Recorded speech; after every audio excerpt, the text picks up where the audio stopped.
APDH, Ezali, association de Saline France, Tozana Ndeko Pichu Chomongo, Tozana Ndeko Christian Bola, Aza juriste, Aza politologue Nangai, Tozana pour défendre droit de l'homme. Droit de l'homme, Ezali pour la Congolais, pour la Moïne, pour la Mondé, mais pour la moto, être humain.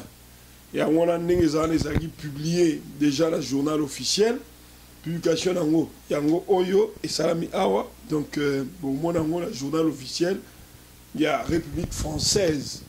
Donc, nous associés aux Aliawa et qui évolué dans l'Europe Moubimba. Donc, la Belgique, la France, l'Italie, l'Espagne, l'Allemagne, ainsi de suite, pour défendre les droits de l'homme. Et en vertu d'Ango, tu as amorcé l'action moins ébélée. Par ailleurs, tu as déjà, depuis 2009, tu as Mirjek au mouvement indépendant pour la reconnaissance du génocide congolais. Évidemment, dans le cadre Rwanda, Tokeneki et pas il y a les autres Tokeneki au monde a accusé de réception parce que ministère, il y a un bâtiment ministère de la justice, ils ont abrité secrétariat d'État à l'asile et la migration, à l'intégration sociale et à la lutte contre la pauvreté. Il y a Madame Maggie de Bloch.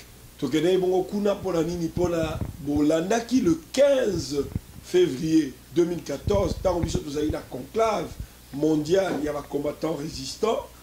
Basso, Bamoki, France, Hollande, Danemark, Suède, Suisse, Espagne, Angleterre, un peu partout.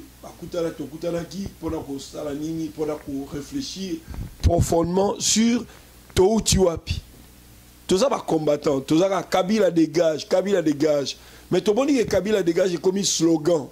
Mais il faut que tu aies Malili, tu peux pas mémo. Il y a que non, le 14, le 15, tu Vanda, tu Kanissa, tu Sosola, tu Utiwapi, tu Komiwapi, tu Kendewapi. Et puis pour favoriser le soulèvement populaire, pour que Kabila dégage et se transformer en véritable réalité. Et ça, les slogan. Il y a tout ça, il y a une commission, ainsi de suite. Tu comprends, les sous le mois de mai, la France, pour de manière tournante, la Suède, ainsi de suite, par-ci, par-là. C'est en Angleterre. Il y a les 15 jours, quand tu as une conclave,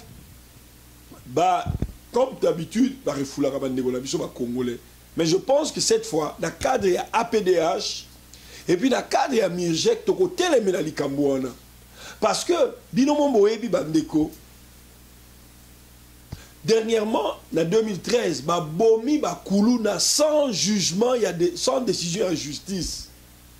Assassiné Bango vis-à-vis. Nasi bo mona bilili pe na kosenga ndeko alimi ya oluka mwa bilili wana po okoro osangisango na interview na sali. Et puis même gouvernement alors qu'article 16 il y a constitution na bango ya le 18 février 2006 que la personne humaine est sacrée, l'État a l'obligation de la respecter et de la protéger. Mais protection nango ya ngwana ba bomi ba kuluna sans jugement. Et même ba bomi ba la misusu bazala bango ba kuluna te. Tu vois qu'il y a une information que la mission va zapper ba kuluna te ba bomi ba pourtant bana wana ba café les ali ba centre de rééducation ba dimbe zali ba ko kanga bango parce que le but même ya ko kanga mutu zali nini ko resocialiser mais ba bomi bango le 30 décembre 2013 ba bomi batu na Kinshasa na RTNC na Lubumbashi na Kindu et mboka wana non seulement bazo bomba batu nengwana Babomi Batu, violé Bassi na Kivu, tu commis déjà dans 10 millions de morts. C'est grave. Tu as une femme violée.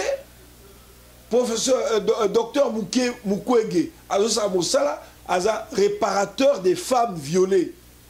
Et M23 et Bomi Batu, curieusement, amnistie Bango. Ça, c'est quelque chose déjà. Autre trahison, il y a Hippolyte Kanambe, Joseph Kabila. À l'Akisi Malamouke, il y a Aza de Mèche dans M23. Il y a un biso tolbi boy. Comment est-ce que les Congolais vont refouler Bango? Tu vois qu'il y a en Angleterre, il y a une décision de l'autorité que les gens qui refoulé les Congolais, tu pas nini, n'a pas violation un droit de l'homme, ezali permanente. Bazo violer les droits de l'homme, bazo boma batu. Bana moura, ainsi de suite. Mais ils ont pas si peu mawa mingi. Que mboka loko la Belgique, ils ont pays, état métropole, nabiso. Ils ont ancienne puissance colonisatrice, nabiso. Et qu'on dit, ma refoulé bateau. Et pas ni droit de l'homme égalité. La violation des droits de l'homme, ils ont continu. Et puis, ils ont permanente. En principe, qu'on refoulé la négociation congolais. Il y a un sur le cadre APDH, Action pour la protection et la défense des droits de l'homme. Et puis, dans le cadre MIRGEC, Mouvement indépendant pour la reconnaissance du génocide congolais. Et ils ont un statut de Bango. Dans l'article, dans la disposition, il y a un statut. Ils ont protégé les droits de l'homme. Donc, tous les défenseurs des droits de l'homme, il y a un téléméli.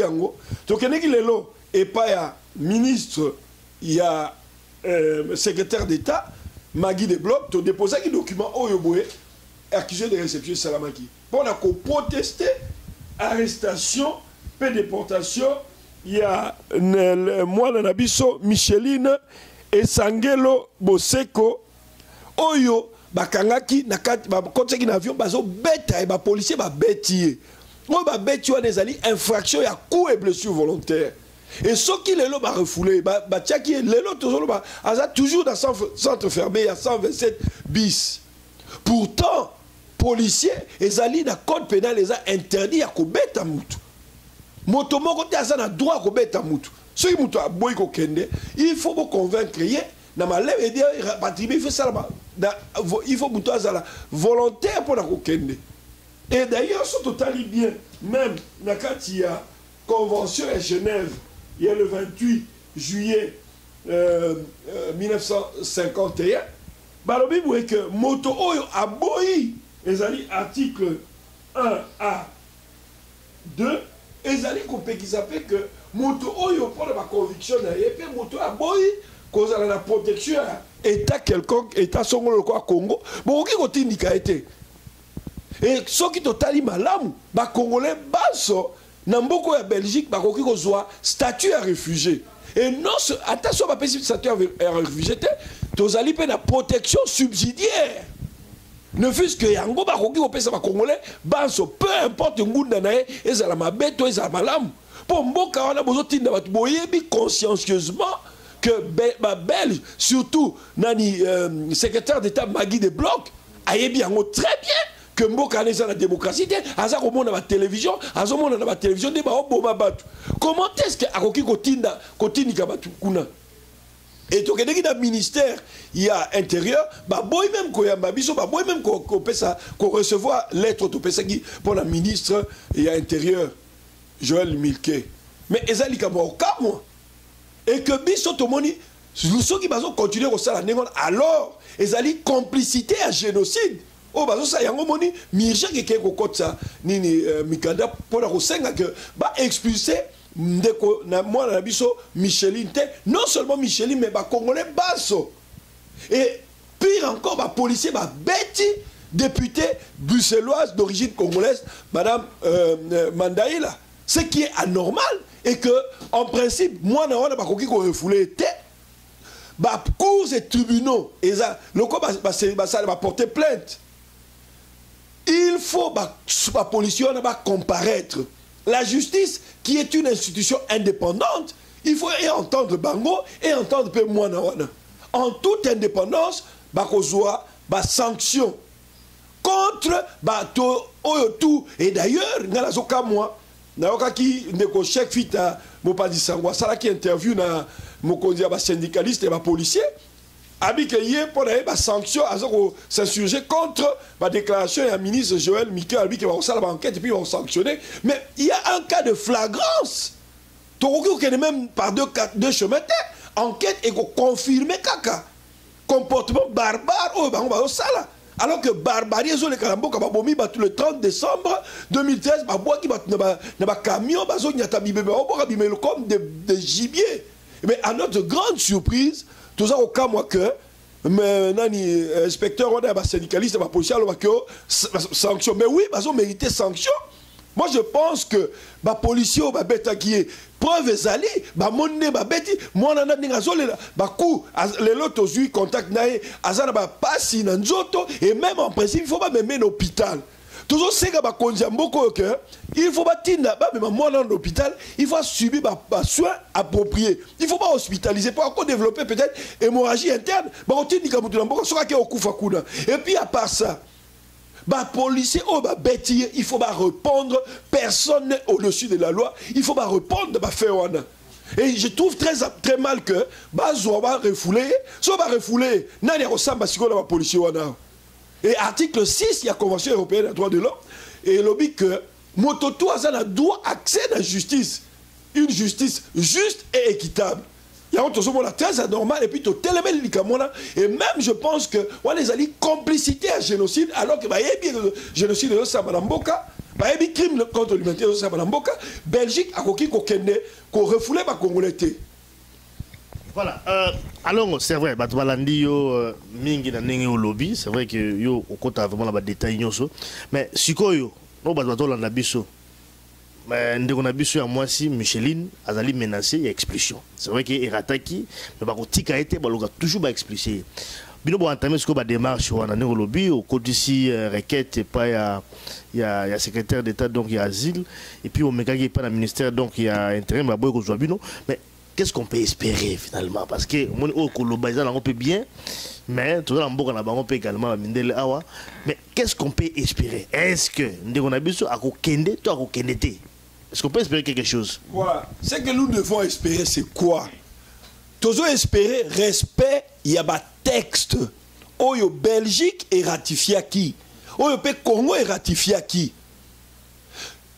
convention il y a Genève il y a le 28 juillet 1951 et c'est là qui ratifié peut accepter signé et ratifié par la Belgique autant par la Belgique que par le Congo donc moi je pense que sont totalement même convention sur les traités il faut pas respecter en gros bah traités internationaux et ça dit au-dessus il y a bah loi bah non arsenal juridique interne c'est-à-dire bah mibeko ya mboka donc bazolo ba que réfugié définition la ezali peut-être yo ko même kotanga yango définition ya réfugié ezali awa okoki kotanga yango peut-être na tanga yango na ligne oyo okotanga soko kotanga donc voilà article 1er c'est ça hein?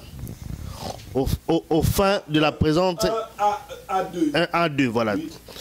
Au fin de la présente convention, le terme réfugié s'appliquera à toute personne qui craignant avec raison d'être persécutée du fait de sa race, de sa religion, de sa nationalité, de son appartenance à un certain groupe social ou de ses opinions politiques se trouve hors du pays dont est la nationalité et qui ne peut ou du fait de cette crainte ne veut se réclamer de la protection de ces pays en raison donc de la dite crainte ne veut y retourner. Dans en place à Soukobi, oui. Oui, la dernière phrase. Hein? Oui. On ne veut se réclamer de la protection de ces pays en raison de la dite crainte ne veut y retourner. Donc cela veut dire en d'autres termes que les Congolais ont réclamé que boy protection en Bokana et que Belgique il fait vérifier effectivement ce qu'il y a solo. Pourtant il y a solo que violation des droits de l'homme et zali permanente et continue dans Bokawana. Alors je vois très mal comment est-ce que ceux qui Belgique ils ont respecté ma texte, eux on va signer par ratifier, c'est ce que nous devons espérer, le respect strict, il y a des normes, le respect strict, il y a des traités ou des conventions internationaux. C'est ce que la Belgique doit faire et respecter ma loi et respecter Mibeko. Mais peut-être pas aussi les question Souka. Mon cas où va respecter parce qu'il faut pas respecter mais tout le office des étrangers tout le monde là va respecter on peut aussi bégoter donc quand un juge a décidé mais on va registrer là-bas au cas où va respecter Bossani pas aussi bien moi je suis convaincu que nakati a gouvernement belge baza ba responsable ba ko respecter mais bisopé na cadre et action pour la protection et la défense des droits de l'homme APDH association ebimina auto créé en na France et puis na cadre à Mirjek toko tikate mbalo moi je pense que toko benga ba congolais basso toko telebelango toko faire circuler pétition Belgique eza iloté Belgique est dans la carte de l'Union européenne. L'Union européenne est dans la Mibeko Lango. Et ça va défendre les valeurs humaines, les valeurs démocratiques. Respect, il y a vie à moto. Et ça, les valeurs qui sont protégées dans l'Union européenne. Tu se réfères dans l'Union européenne. Peu importe, tu se réfères dans la Cour. Il y a Strasbourg, Cour pénale internationale. Ceux qui Belgique, ils sont complices. Na crime ya génocide parce que moto azo sala génocide bino bozo ko soutenir botinda batukula do boza ba complice to ko saisir cour pénale internationale to ko saisir cour ya Strasbourg to ko saisir cour de justice ya Union européenne ou ezali na Strasbourg cour communautaire et to ko mener ba action ndenge na ndenge ba pétition ko circuler et to mener beaucoup d'autres actions to ko ko battre devant ba écran parce que tu penses que il faut respecter Mibeko ratifier qui va signer parce que Belgique il faut que si va condamner dans dossier à Tabita la petite fille de 5 ans kanga kaye dans centre fermé refoula kaye Samir Adamou donc on ne peut pas laisser les choses et continuer donc biso tolobi na 2014 enough is enough to telemeli yango to ko bunda pe to ko démontrer que il faut Belgique et respecter la loi. Il faut non seulement Belgique payer belé, il y a Europe pays se dire démocratique, il faut pas respecter ma valeur démocratique. Ceux qui te biso to ko telemelango to ko yebi sa population na biso tu as pétition, tu as utilisé des moyens démocratiques, des moyens pacifiques, des moyens légaux, nous sommes à disposition pour te faire respecter la loi, pour te faire appliquer effectivement la loi par les autorités belges et les autorités européennes, voire les autorités de l'Union européenne. Bon, Naza Kolbet a cité, Ndeko Nabiso combattant, Ramsès, Bakanye na centre fermé, alors que alors que très bien que Ramsès Azali combattant Mounene, Azali très connu. Dans l'aéroport Anjil, comment ceux qui au Kiti, net biso, na ba Bokeju premier, na ba Starleta, na ba Toyo, ba combattant, ba Ebani, ba Samson, ba Neko, ba Monanaka, Mingi, ba vidéo, ya ba marche, na biso tout dans l'aéroport. Barokot sur la salle va protester, barota la ce qui est l'ongino et monani, bakangio combattant. Et d'ailleurs, Maître Tshipangila a obtenu qu'un conseil à contentieux. Azora décision de justice pour résoudre que na conseil à contentieux, azora décision pour résoudre que bakoki na dossier à Jacques Matoufimpa que Bakoki qu'on refoulé était parce que Aza a participé à l'activité, à la manifestation, à la combattant, ou Bazali hostile dans le gouvernement à Congo. Et c'est vrai que les combattants, ils ont représenté ni branche moro dure, ou ils ont résisté. Et c'est la vraie opposition contre le système. Il y a Hippolyte Kanambe alias Joseph Kabila. Alors je ne vois pas comment est-ce que ceux qui décision à des alliés, on a conseil à contentieux. Bon, le dossier Matoufimpa, il a obtenu par Maître Tshipangila. Alors, ils allaient déjà jurisprudence. Ils ont l'accès que les combattants sont hostiles. Mais comment est-ce que Baroki qu'on refoulé Ramsès? Moi, je pense que ça, même les tentés qui qu'on refoulé ou quoi que ce soit, non seulement qu'on tentait qu'on refoulé, mais tout combattant, toujours qu'on mette à cette et nous adressons un message clair à l'endroit des autorités belges et des autorités de l'Union européenne, de toutes les autorités d'Europe, qui ont l'immigration ou la migration, attribution, nous lançons un appel pathétique que arrêter, suspendre, soit tika définitivement arrêter, qu'on refoule Congolais. Parce que les Congolais, le Congo est en danger, les Congolais qui est refoulé, surtout les combattants, sont en danger de mort. Quand il s'agit d'un combattant, on doit même pas réfléchir par deux fois, il faut mettre fin à une quelconque expulsion. Et puis non seulement combattants, nous lançons aussi un appel pathétique à toutes les autorités belges pour qu'elles arrêtent de refouler les Congolais. Parce qu'au Congo, il n'y a pas de droit de l'homme. Il y a violation continue et permanente des droits de l'homme. Voilà pourquoi nous, dans la PDH, dans le MIRGEC, Nous disons non aux expulsions